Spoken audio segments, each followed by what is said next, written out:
this that is miyuch. We went to our discussion of Balki Gemara. These two this chapter, Hey, is extremely vital. It's talking about sources of halachas. And he breaks up sources of halachas in two parts, something he calls svara and something that he calls pasuk. And this is, let's just do a quick review because you really should see this is one whole unit here. He says that the learning of dinim comes from in two drachim. There's two ways. One is mitzad svara, which he says Rotzalomar ki haseichel goes eliyoschein. There's something that the seichel's maschayav, all this logical stuff that we're doing in Higayon is to sharpen our seichel so that we know that we're using seichel properly. But anything that the human reason can produce is one source of producing Dinei Torah, and the other one is Gezeres HaKosov. When the pasuk says it in black and white, what does it mean? He's going to discuss the second one first. What does it mean the pasuk says it? So he says that it means that it's written there as a complete kosiv, in words, clear words, or it's there as a remnant, either the kesher, smichus, or yitoroshin. What does kesher mean? Kesher means that there's a gezerah shava, a hekesh between two things. Smichus means one thing is next to the other, or there's extra words. So, but what it does mean is that either the Torah is mecharesh, the din, or we're using our minds to mecharesh the din. And I don't explain that out. Now he says when you need a kasiv, the general rule we spoke about last week is svara lamali kura. A pasuk only comes when your mind, your reason would come to a different conclusion that the Torah wants you to come to, and that's the first rule.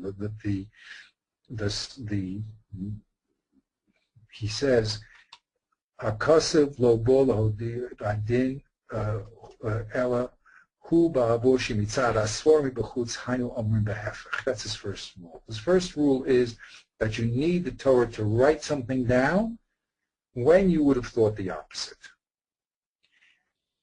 And he proves it because he says if you wanted to say the same thing, so that's just mutar. So here's my little gray chart, okay? Or, by the way, he adds the ch05 midos, okay? So you need a pasuk to tell you not X, for instance, when you would have thought X either be because of your seichel, a simple story of bichutz, or because of one of the ch05 midos. So if you would have come to a muchar conclusion, then the pasuk has to now say against that. Okay.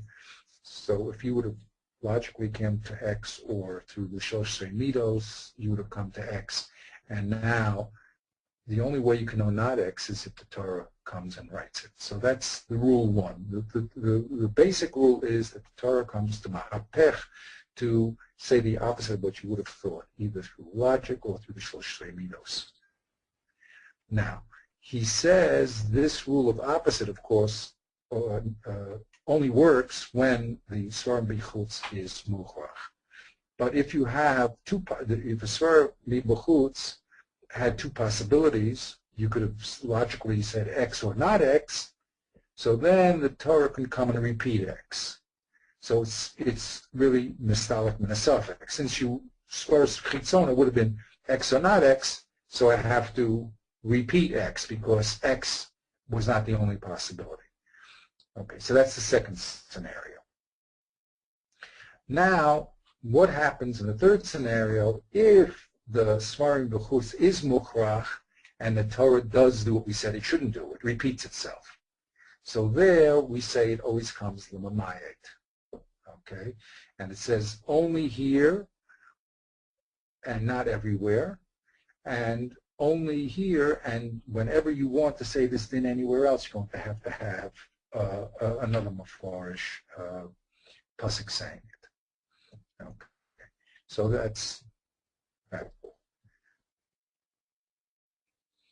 Now, in Dalet, he explained to us, how do we know that Pesukim are limited or they're supposed to be broad? How do we know to extend the din throughout the whole Torah or to limit it to a case?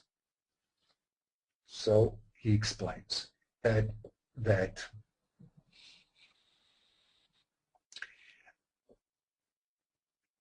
the first rule, when we say Midit strictly Galit Hacha, Hachi Gali, Galit Hacha, the low Gali, where it's a very limited case, is where the Torah decides to say the din in the smallest chiddush.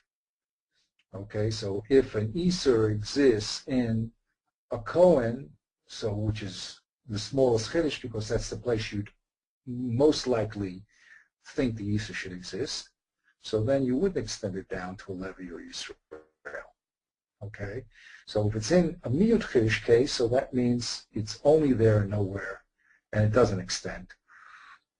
Or, as he said before, if the Torah repeats what you would have thought, so then it also comes to Mamayit. Okay, like Shtei Pesukim B'Ma'am K'Achad in London. If you have two Pesukim saying the same thing, so from then on you cannot extend. So those are the two rules of Miyut. What's the rule of extent? Of Midigoli Hachagoli, the Kol HaTorah Kula. So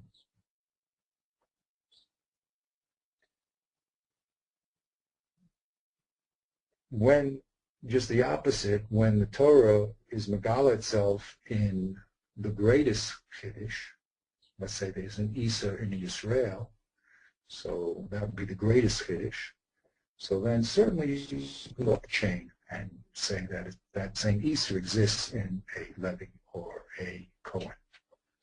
And he gives us one rule. He says when it comes to Knaso, so then there's no logic. You cannot move it. Okay, so that was his exposition on things which are written in the Torah, either explicitly or through Ramazan. Now he's going to talk about how you use your mind to extend dinim. So he says like this. This is what we're up to today. Lemedis hadin b'halifusos minose l'nose b'derech svara hi be'echad mishnei drachim. There's two ways to extend a din from one case to another case. Two ways. It's either going to be the Mamatzin or the Kal V'chomer. Okay, let's see what he says. Omi Mishnah LaMishnah, wrote Salomar, Shnei Nosim Shavim, O Shnehem Chamurim, O Shnehem Kalim. When you have two subjects that are equal or equally Chumra, Machmir, or equally Kal, so then Minatinas Hadin Be'echad Mehen, by putting the din in one of them, then Yigzor Hasvara She'iten Gam Hasheni. Intellect, your reason, dictates that the din has to apply to the second case. So the two cases are equal or equally strict or equally kal. So then when you see a din in one case, then in Svara you will extend it to another case. V'zohi derech b'ma metzinu hanimsa b'talmud. This is called a ma metzinu. But we see over here we're allowed to extend over to the next case because they are equivalent cases. A variation on that is the Kal V'chomer or the Chomer Mikal. What does that mean? There, things are not going to be equivalent. They're going to actually have a relationship that one is going to be more strict than the other or more lenient than the other. What does that mean? If there's a chumrah that we find in a nosei which is kal, let's say that Yisrael can't marry a mamzeres. So there, nilmad osei nosei, nilmad oso le nosei achechamur. So then we can extend that din in logic to a subject which is more strict, like the Levi or the Yisrael. So that's the Kal V'chomer. O minose chamor sheyesh lo kula. Yesh, say there's a kula that we find in a Kohen. So then Nilmad ose lenose hakal mikol shekain. So certainly Yisrael will have that kula. Okay. Bezuhi derech kal l'chomer. So that's the second method. So the first method, which we discussed in der Tfunos, and now it's coming up here, the first method of svara is to go from equal cases, two cases which are equal will have the same nasu, or two cases which are represent kal v'chomer. So what if there's a strictness in the chomer case, it's going to exist in, it's not going to exist in the kal case. If there's a kul in the chomer case, then it definitely will exist in the kal case. And going the other way around, if the kal case has a chumrah, so then the chomer case, like the kohen definitely will have it, but if the kal case has a kula, so then we don't know really if it exists in that. It shouldn't exist in the chomer case, or else it shouldn't be brought there. So those are the two methods of learning misvara, through comparison and through greater and lesser. Now he says there's a third way that we learn through svara. The yesh derech gimel, it's doma l'mamatzinu. It's like the mamatzinu, v'hi derech hekesha. It's called a hekesh. Kmo shamru, makish eved la'ama ivriya. So I brought the Gemara. The Gemara wants to know how can you, the Gemara establishes that we can acquire a Ama Ivriya with money. Okay, it says, Ashkacha Ama Ivriya, it brings a proof. Hoel, Mikadesha Bekesev, Matne Bekesev. Since she can be married with money, so okay, she could be sold with money. But what about the Eved Ivri? Minalan. So it says, Omakro, ki yimko lecha achicha ha'ivri o habriya. The pasuk says, when your brother is sold as an eved or a male slave, when your brother is sold as a male slave or a female slave and works 6 years. So there, since the two subjects are found together in the same pasuk, so we're makish the din from one to the other. Makish the din back, since we know that the Amivriya can be acquired with kesef, so we can then apply that to the Evidifri. Makish avayali etzia, how do we know that a woman can be married with a shtar? Was the question over there. The grays, I just added it in the rest of the Chazal, because it says Yotze v'haisa. What did that mean? The Gemara says Umanayan sha'af b'shtar. How do you know a woman can be acquired even with a shtar, not only with kesef? Omakro v'yotze v'haisa. She shall, talking about when she gets divorced, she'll go out with this man and she will come into another man. There is Makish Havaya Yitzia. Since Yitzia and Havaya are together, so we put the two concepts together. Ma Yitzia b'shtar, Av Havaya Nami b'shtar. So this is not, that's why it's this number Gimel. He's going to explain 1 second why the different, I think I'll let him explain, then we'll go back over it. Now what's the difference between V'hafresh b'nehem, Ki b'mametzinu hus misvara kamo kal v'chomer.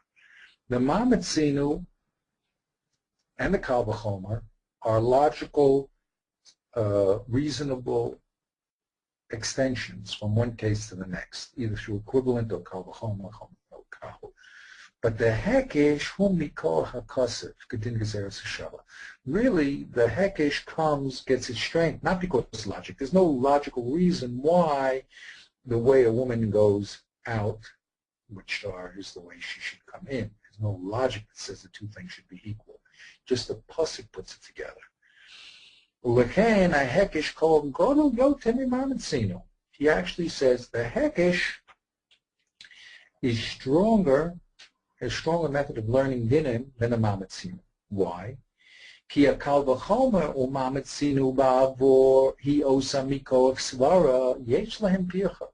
Since the basis of the mamatzinu and the kal v'chomer is a logical basis, you're taking a factor in both cases and saying that they're equal or greater than. So he says, svara, just like you made a similarity between the two cases, you can also make a difference in svara. You can yesh lahem pircha.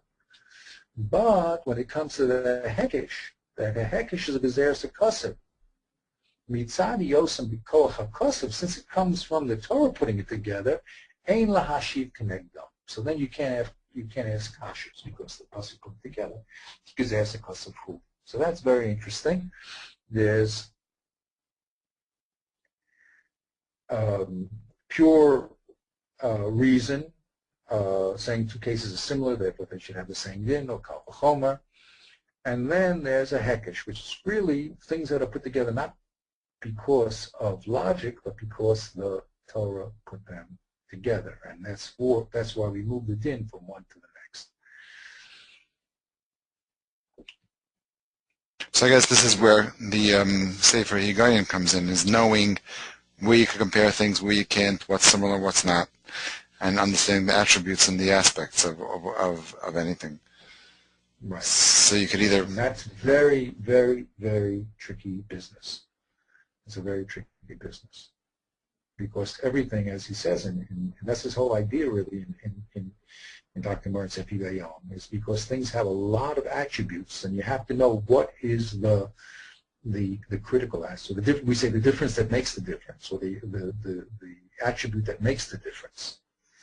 Okay, and that's a tricky business, and that's why in Svara we say, okay, these things. Matter of fact, a famous Gemara in Baba Kama, you see, it's all about that.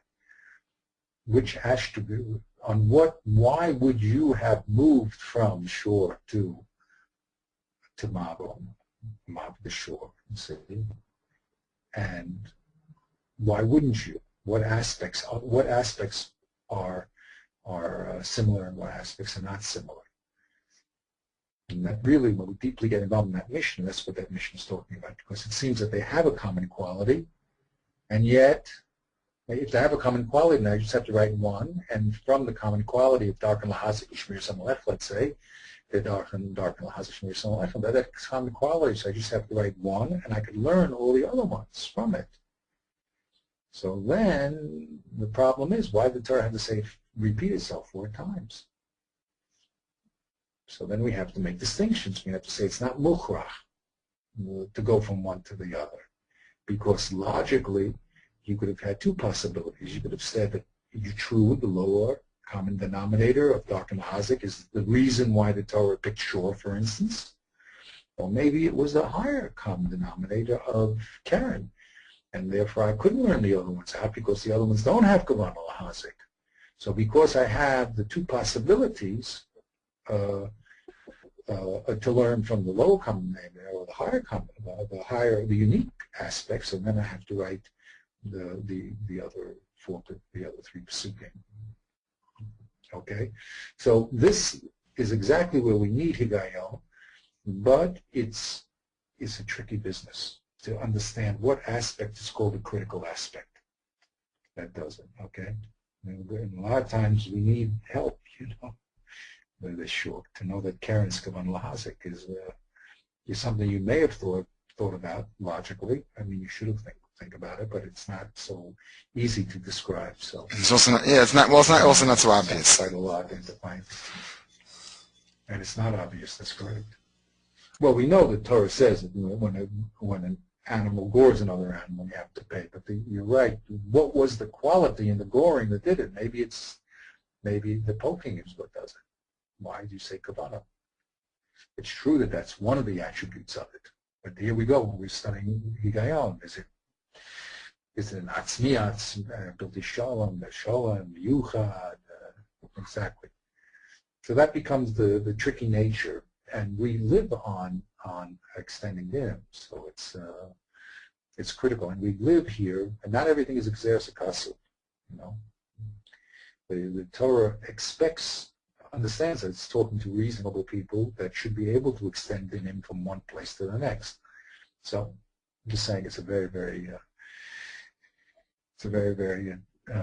tricky business, and has to be done very subtly. And the Gemara itself argues many times about that quality, what the quality is, and can it be extended, and what the differences are, and are they critical differences.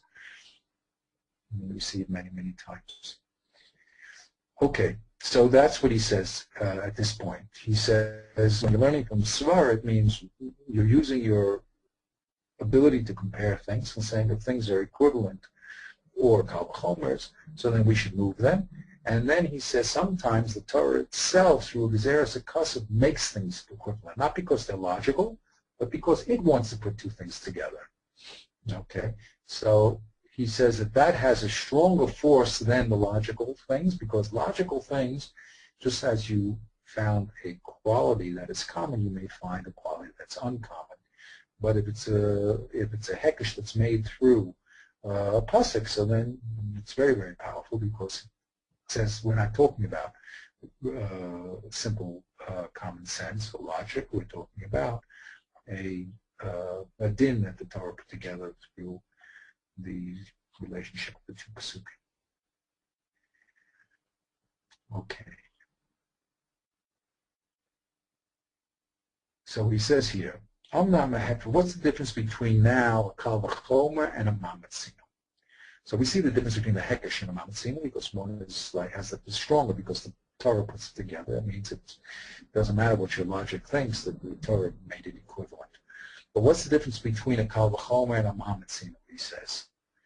So he says, ki l'mamatzino pirchinan kolvehu. When you make a mamatzino, so you can destroy that comparison with any difference. Well, it has to be significant, but a small difference. But a kal v'chomer tzarech lihiyos pirchaso atzmis v'chazaka. But a kal v'chomer has to be destroyed with an etzem and powerful, an essential and powerful difference. Okay, and we can understand why, because a kal v'chomer is a mamatzino plus. It's saying that two things are not only equal to each other, but one has relationship, but one is more kal v'chomer than the other. So if I want to destroy it, so it has to be, since they're already equivalent, like the Israel, Levi, and the Cohen all have a very common factor of being Jewish people. So if I'm going to destroy a kal v'chomer, between them, I'm going to have to do something that's very, very, very, very powerful. Now, how this works out in the Gemaras, you have to see as it plays out. I would love to be able to give you examples of kol dehus and not. I mean, we do have the Gemara of the Zikim, but to define specifically, that would be a little work. We have to do that too, Hashem. Okay, he says like this. Ulechein, keshenimsa shnei nosim. Now, if that's true, that you can create dinim through comparison of two subjects or two cases that produce the equivalent case producing the same law, he says, Ulechein, keshenimsa shnei nosim, shehem shavim, u mishpat echad lehem. So now, when you find two subjects, or two cases, or let's say two subjects, that are equivalent, and you know a din in one of them. Umevi oso hatana b'mishnah so letet lehem Torah echas umishpat echas. So you see two cases that are equivalent, and they're brought in the Mishnah and given the same law. I think Lahena. Okay.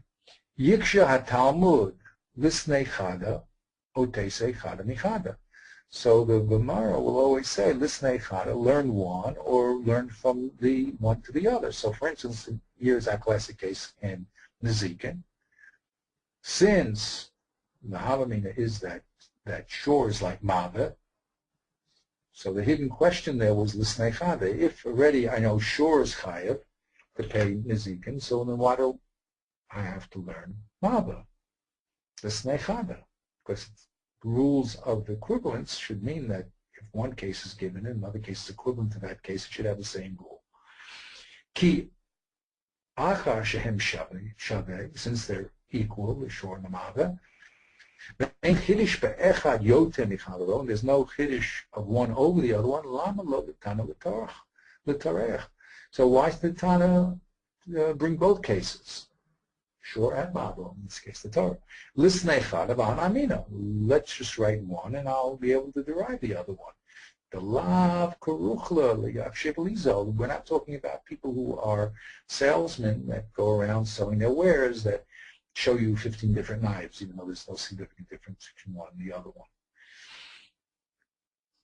V'yeshivu. So at that point, the Gemara that was doing the discussion will say, Al kiyotze b'zeh tzricha, diyash me'inan. So then the answer, of course, is that we have to show a tzrichusa, right? If you would have learned, sure, I wouldn't have learned Mava. And if I would have learned Mava, I wouldn't have learned Shor, because I would have said that it's the unique quality that's causing the din and not the LCD. The im ha-shnei nosin eino shavin aval hem kal v'chomer. If they're not mamatzina type things, they're not equal to each other, but they resemble a kal v'chomer, yiksha teiseh kal v'chomer. So the Gemara, whoever's doing the investigation, will say they learn it with Kal V'chomer. If I have boar already, and which is inanimate, doesn't go out to do damage, not alive, and it's chayav, so Kal V'chomer should know the other ones.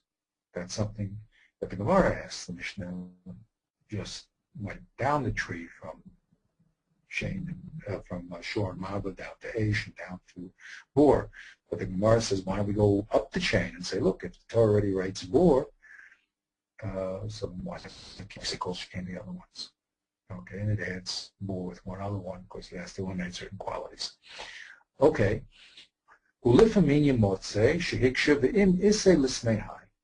Okay, so that's basically, we discovered that when things are two similar cases should have the same din, and we can learn one to the other, but if they're both presented, then it's a kasha, because really we don't want any repetition, whether it's in Chumash or in the Mishnah. So now he says, L'famim yemotze, sheyikshu v'im isei l'snei. If the Tana already brought this case, let him learn another case. Okay, so that seems against our rule. I mean, why do you have to? You think he's karuchla? He's like a salesman. He has to show you 15 different knives. So that looks apparently that it's a little bit obscure to what we're saying. Ratzamama. The im emeshu sheyesh lo sheilu hashnei devarim mishpat echad lehem. If the truth is that these two subjects have the same mishpat, the same law, hayla lomar gam ken zeh kamo echad. He should have said the second one like the first. Okay, so the Gemara says, wait a minute. If the Tana only talked about case A, now you want to tell me that case B also has the same law of case A. So the Gemara says, wait a minute. Im lisnei hai. If that's true that case B has the same law as case A, then he should have wrote it. Okay. He's going to explain himself. Looks like, why does he have to write it if you derive it. But sometimes someone says, wait a minute, you already taught, if it's true that case B is chayav, let him teach it. Okay, then emes sheyesh lo she'ilu hashnei devarim mishpat echad. These two cases were really the same, A and B, so he should have taught it. It must mean that B doesn't have that din. And the gray is from another girsa. We'll read it. V'hine ze nira hefech ma she'amru delo karuchla. Now this looks like against the rule of being a salesman, because you're telling me if he brought this case, then he should have brought this other case too. Aval yishuv dabahu tells us an important principle. Ki kashiyesh chiddush yoter ki ba'osei haloshin shelo heviu. If there's a great chiddush in the case that was left out, then they ask yikshiv in isei l'snei. Then they say if they brought case A, then they should have brought case B, because case B was a greater chiddush. So it's not that just case A is equal to case B. If case A was equal to case B, they shouldn't be case B, because you would learn case B because it's equivalent to case A. But if case B is a greater chiddush, then they say in Issei, it's true that it's chayav. So why did Tana bring the bigger chiddush? Why didn't only bring the smaller chiddush? It's missing. Now, Omnam keshehu shavim lo yikshavzeh. But if the two cases equal, you don't say, well, if the Tana already brought this one, let him brought this the equal case. There's the case of lo karuch. If two cases are equal, A is equal to B, so he shouldn't bring B if B is really equal to A. That you should figure out logically. But if B is greater than A, a greater chiddush than A greater surprise than A, so then he should bring B, because B is a greater chiddush. Now sometimes yiksha ze gam b'shinui ki hatana yored. Now sometimes the Gemara will accept the fact that a case is left out, and it says like this: Ki hatana yored limnos kol hanosim sheyesh lahem also din. When the Tana is going to spell out all the cases that have a certain din, if he lists all the cases, so they say Amrin hol v'nachas Tana l'minyana.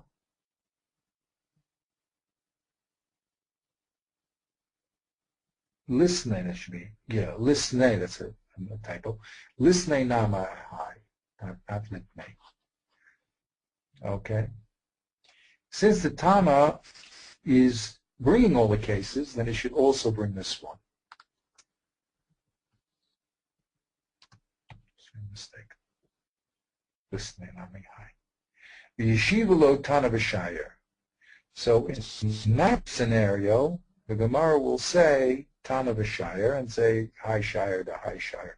If the Tana does bring, for whatever reason he does, all the cases in a certain din, like all the possible chilukim that you can have in a din, so then if he leaves something out, you say, why did he leave it out? So the Gemara will say Tana v'shayer. He left something out. But the Gemara always says high shire to high shire. I mean, in other words, the Tana never leaves out just one case. When he brings a list, he'll always leave out a minimum of two. Okay, and this is the other original text, the Yeshivu Tana v'shayer. Wrote Sulama, Kilo mana kulam rak mitzasam. Okay, so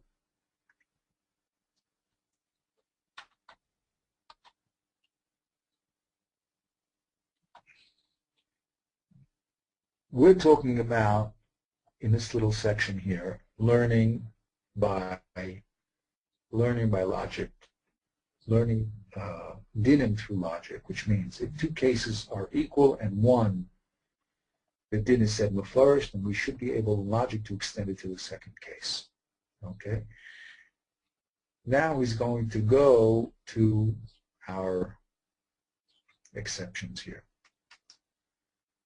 Ulifamim, gam ken hatana yomer techila hanose ha-meyad chiddush. Sometimes the Tana will tell you a subject that's a smaller chiddush, like an Isa for a Kohen. V'achar kach yomer hanosu sheyesh bo yoter chiddush. And then we'll also tell you the Isa of Israel. This is the normal way, as opposed to the opposite way around, that the Talmud does work. However, we will ask when we see that, when we see when the Tana is talking two cases where one really could be learned kal v'chomer for the other one, so the Gemara will ask, Shiyomer hanose sheyesh bo yoter chiddush. Why did it tell me the Yisr of the Kol? Kol shekena, I'll know the Yisr exists in the less chiddush in Israel. And the Gemara will answer, B'doche, Yoshivu lozu avzu katanek. The Mishnah here is talking in the form of lozu avzu. Not only this is also like the Cohen case, but even the Israel case. Kolomar, lo mi boy zeh hanose shehu yoter kal, afilu zeh shehu yoter chamor v'yesh bo yoter chiddush yeh v'hadid. It's needless to say, the one that is more mekel, let's say we'll have the Yisa, afilu zeh shehu yoter chamor v'yesh bo yoter chiddush yeh zeh. Let me read that again. Okay, let's see. Again, he's saying here we're learning lozu abzu. Not only this case,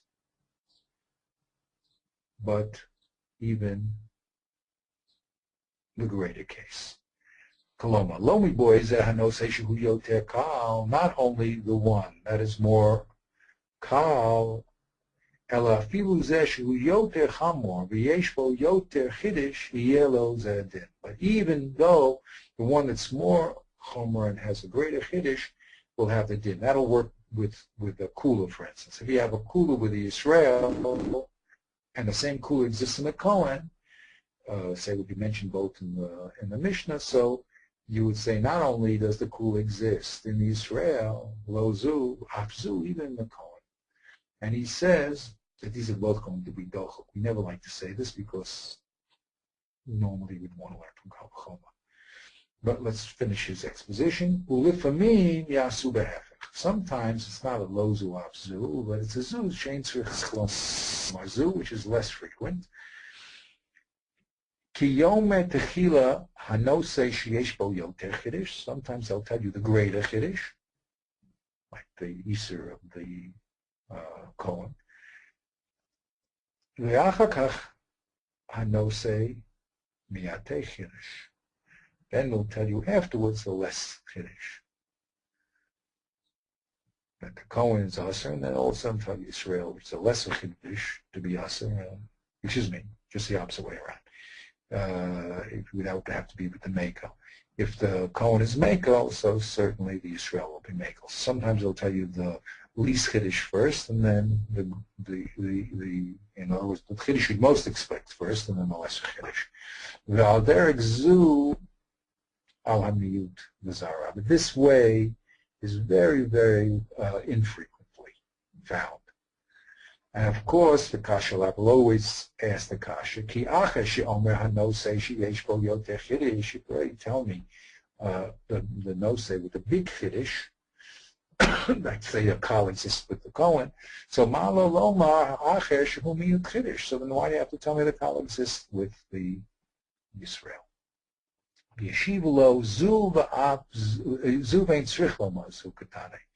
You're right. Zu ve'ein tzrich lomar zu katane. Really, this was the big chiddush, and they didn't have to say the minor chiddush. But he says ve'elu terutzim heina ahem dechukim. Excuse me. These terutzim are dechukim, very dochek. Lo yitnu rak al tzad ha'hechrach. Keshelo nimsa teretz acher, o tam yoter mastik. The only time we're going to use lozu apsu zu ein tzrich lomar zu is when there's no way out. We just have no other way to show why both cases are being brought. Shelo nimsa teretz acher, o tam yoter mastik, or some reason we just can't figure it out. So then we'll fall back on that. But normally, we don't want to have any repetitions in the Mishnah, and that's our first move, is always to show why both cases are not needed, and that you really can't learn that. Like in our Mishnah, lo hari zeh kahari zeh. If you had one, you can't learn the other. To say lav dafka, we never want to say, because really that's saying that the Mishnah is saying a case that doesn't have to say. So he's saying both. Okay. He's saying both the loizu abzu and the zuvein tzarchlim are really dechukim, and really we don't have a good reason why the Tana brought down both cases. So we're sort of like, okay, we don't have a choice. We don't know why, and we're stuck. Exactly. But it's only to be stuck. I mean, it's our last resort. We can't, exactly. When we can't find any other reason for it, so then we have to say, okay, lo zu asukatani, which is lav dafka, and we don't want to say it, but sometimes we're forced to say it. Okay? Very good. Now, he says like this, the next. Like I'm saying, these are all basic things that when you're involved in learning, you run into them and you sort of understand them. But to have them neatly arranged is a very, very important tool. Now, la'olam kol nosei halo mebi chavaro hayalafu lo yeh bo ela b'mahalat milamdo v'lo yoter. Whenever you're learning, remember we're learning this whole section is about learning these svara from similar cases or kal v'chomer. But he says when you do derive a din from one case and extend it to a second case because it's similar, you can't end up with a result that's greater than the source. You can't say kal v'chomer, or certainly not Nemitz, that the result is going to be more strict than the source. Why? Ki ein roi l'talmud sheyeh yoter chamor v'gadol mirabo. It doesn't make sense that the Talmud should be greater than the rabbi. V'al zeh nemar dayo levo min adin liyos k'mido. This is the concept of dayo. It's misspeak. It's sufficient that this law should be equivalent to the source that it came from and not greater. Okay, here's the example. Okay, I spelled it out. He just says, become a dialogue. But let's look at that example. It's a mission in Baba Kama A. It says the following. It says, Shor hamazik reshus hanizak ketzad. When a shor damages in the reshus of the nizak. Now we're going to be talking here about reshus of rabim when a shor damages, and when the shor walks into someone else's property and does damage. So we want to know what's the din, the shor. That's going to be Karen that we're going to be talking about. What's the din when he damages inside the domain of the damager, not in the public area? Okay, so it says like this. Nagach, Nagaf, Nashach, Robatz, and B8. If the shore now gored, pushed, bit, squatted on, or kicked, V'reshus harabim mishalam chetzi nezik. If he did any of those kavanah hazik activities in reshus harabim, so he pays chetzi nezik. Now, what happens if he does the same activities in the reshus hanizak? He walks into someone's private area and he gores an animal there. Here we have a machlokus. Rav Tarfon omer nezik shalem. Rav Tarfon says that he also has to pay nezik shalem by goring, not also. He pays nezik shalem, which is a chiddush, in the private area. We thought that if he's a tam, he always pays chetzi nezik. No, Rav Tarfon wants to say that I could show you that it's only chetzi nezik on Reshus Rabim, but in Reshus Yachid, of the Nizak, he's going to have to pay nezik shalem. The Chachamim Omri, no, Chetzi Nezek, just like he paid Chetzi Nezek in Rishus Harabim, he'll pay Chetzi Nezek in Rishus HaNizak. So now, Reb Tarfon wants to bring a raya to his din, that you pay Nezek Shalom Rishus HaNizak. He says the following. Uma b'makom shahakel ala shein v'ala regel. Which makom is that? Rishus Harabim. Shu patur. Look at the Rishus Harabim. In Rishus Harabim, shein and regel are patur. So you see that the Torah is mekel on shein v'regel in Rishus Harabim. Okay, everybody walks around there, and what else are you going to do? You have to live. Can't watch your animal 24 hours a day, so it's on the Nizak to be beware in the Rishus Harabim when it comes to Shein and Regel. So in that, in Rishus Harabim, the Torah is make on Shein and Regel, that you don't pay at all. Yet, V'hichmer aleihem Shein Regel Rishus HaNizak. When it comes to the private area, all of a sudden you do have to pay. If your animal goes into another man's field or eats his crops, walks on it, eats the crops, you do have to pay. What? Nezek Shalom. So in Rishus Harabim, you're patur legamrei for Shein and Regel. And Rishus HaNizak, look at that, all of a sudden you're paying Nezek Shalom. Makom shehichmer ala keren. Rishus Harabim l'shalom chetzi nezek. Now, when it comes to keren in Rishus Harabim, Torah is very machmir. It doesn't have a patur for keren. Keren has to pay chetzi nezek in Rishus Harabim, much more than the shein and the regel. They're patur. So certainly, eino din shenachmer alav Rishus HaNizak l'shalom nezek shalom.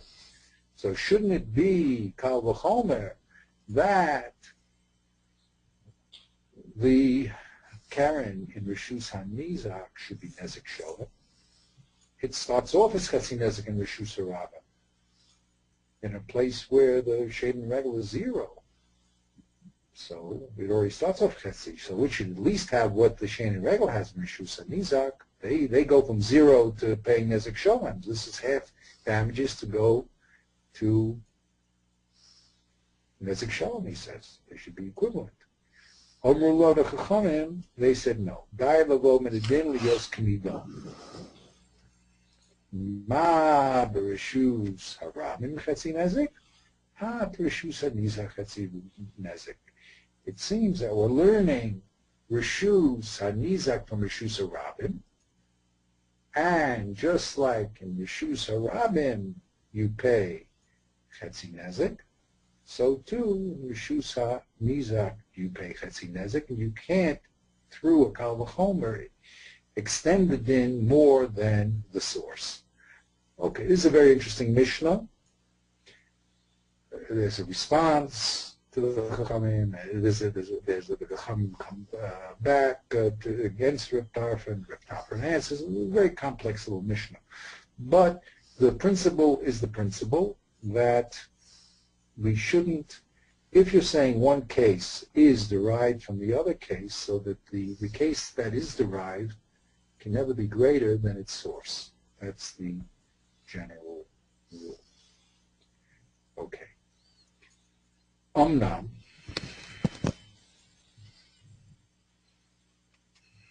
Im acher shlomen hadid mil melamdo v'natak etzlo im snifei osladin yeh b'mayla rabo ubederech v'signon shelo v'lo yoter או אם יהיה בדרך וסגנון שיש לתלמיד בשאר דיני שבו מפורשים בו בתורה, וזה יש מחלוקת חכמים.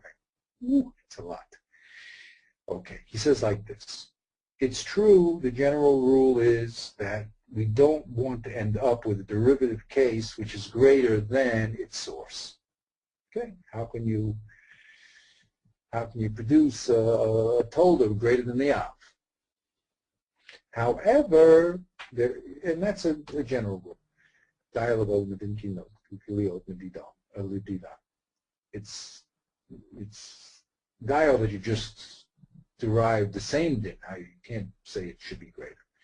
However, there is a slight variation, he says.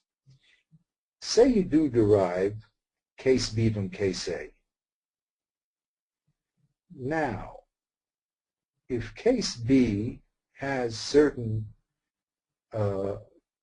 peculiar strict, in general, it has certain peculiar strict sniffing, little areas where it's strict. When this new din comes into case B, are we allowed to include the humras that case B have into this new din or not? This is a machlokas. Some people say no. Any case you derive from a source has to be equal to the source. And other chachamim say no. The din, once it's brought into the new case, can have certain chumras that the new case generally has. Let's see how he spells that out.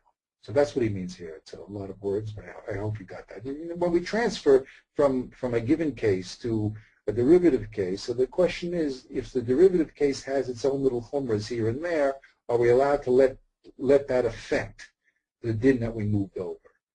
Okay, we're not making a new din. Dialog the din means you cannot take a source and create, like, go from Nezik to Nezik Shalom through a Kal V'chomer. That you can't do. But what happens if normally the case that you're bringing it into, the derivative case, is normally has certain sniffing that are normally chumrah? Are you allowed that to affect what you just derived from the source? So that's the machlokas, he says. In the sniffing, also hadin yi'eh b'malas rabo u'b'derech signo shalo v'lo yoter. Doesn't mean now in all aspects, in all the little sniffing, little aspects, does this derivative case have to be exactly like its source and not more?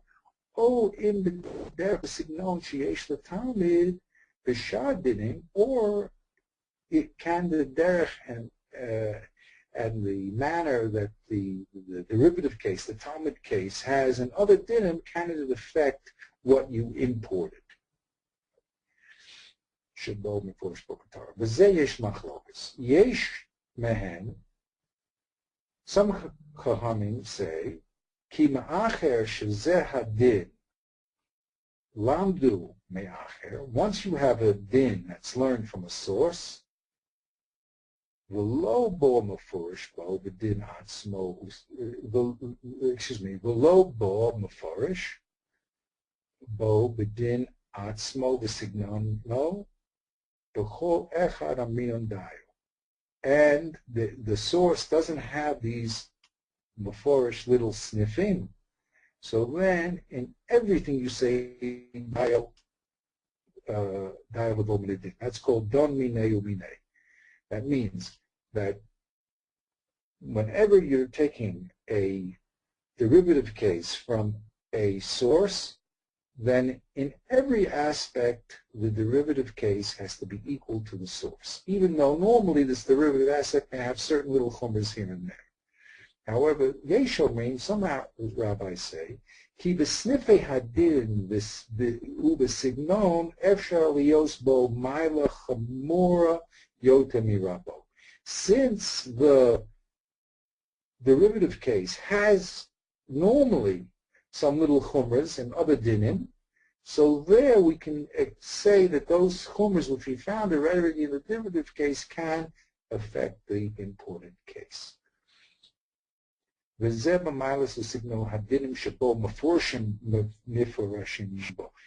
it can have what's mafarish in the derivative case. These little chumras or sniff dinim can affect the imported din. And that's called don minei. We derived it from a source. V'uke ba'asrei, but we set it up in the context of the derivative case. V'al zeh omru, and I put it in the gray, but this is what he says. V'al zeh don minei u'minei. No, we have to, once we have an imported din, it has to be exactly equivalent to its source.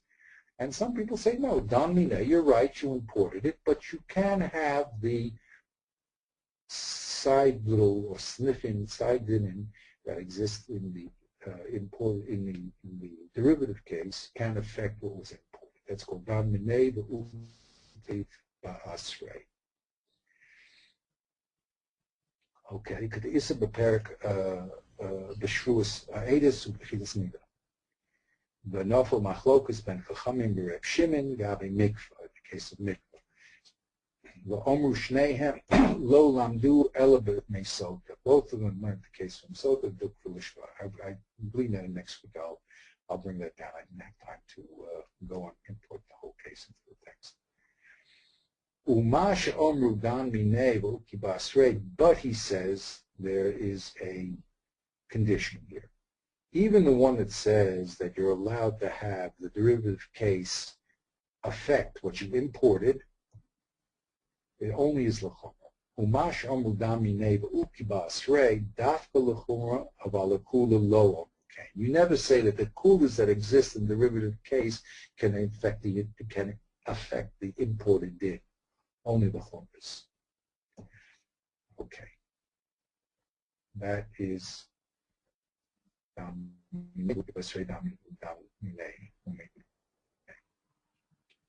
Now here I'm going to need your help.